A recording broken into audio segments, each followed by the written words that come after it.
আমার ভাই আসছে, তোমার মাকে তো জীবনও দেখেনি। তোমার মার এই বেশভূষা দেখে আমার ভাই মনে করছে যে উনি এই বাড়ির কাজের মহিলা। এখন খুব ভালো লাগতেছে না শুনতে?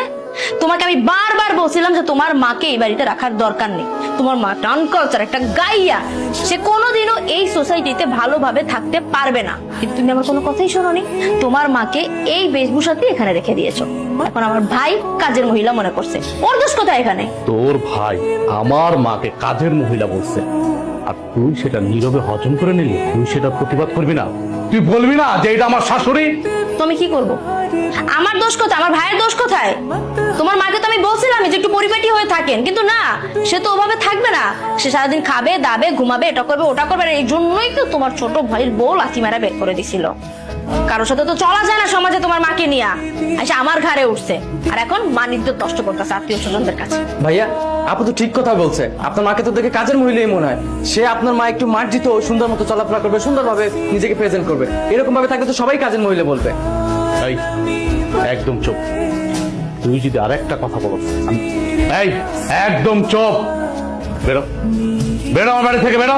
তাই তুমি আমার ভাইয়ের সাথে এরকম করছো কেন? তোর ভাইয়ের সাথে কি করবো? কি করবো তোর ভাইয়ের সাথে আমি? তোর ভাই আমার মাকে যা ইচ্ছা তাই বলবে, সেটা আমি নীরবে হজম করে নিব মনে করছি? কোনোদিনও না। আমি হজম করার মতো ছিলেন। এই তুই বেরো আমার বাড়ি থেকে, বেরো, বেরো। পাউল জানি কোথাকার। ধরে যেদিন থেকে আমি এই বাড়িতে বউ বানায় নিয়ে আসছি, সেদিন থেকে এটার বাড়ি নাই, এটা তুই জাহান্নাম বানায় ফেলছিস। তুই আমার মায়ের যে অত্যাচার গুলা করছিস, আমি এতদিন মুখ বুঝে সহ্য করছি। কেন সহ্য করছিস জানো? আমি মনে করতাম তুই এই নিয়ে শুদ্ধাবি, এই নিয়ে শুদ্ধাবি। না, তুই শুদ্ধানের মেয়ে না। আসলে তোর বংশগত সমস্যা আছে। তুই সাংসারিক মেয়ে না, তুই সংসার করে খেতে পারবি না। তো আমি তোর এই ফ্যামিলিতে, আমার এই বাসায় আমি আর এক মুহূর্তে দেখতে পাচ্ছি না। তুই এখন এই মুহূর্তে আমার বাড়ি থেকে বেরোবি। আমি তোর ডিভোর্স লেটারটা পাঠাই দেবো। বের হ আমার বাড়ি থেকে, বের হ।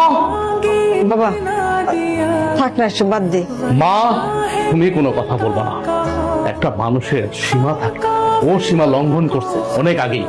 পরে অনেক আগে উচিত ছিল এই বাড়ির থেকে বের করে দেওয়া, কিন্তু না, আমি সব নীরবে হজম করছি।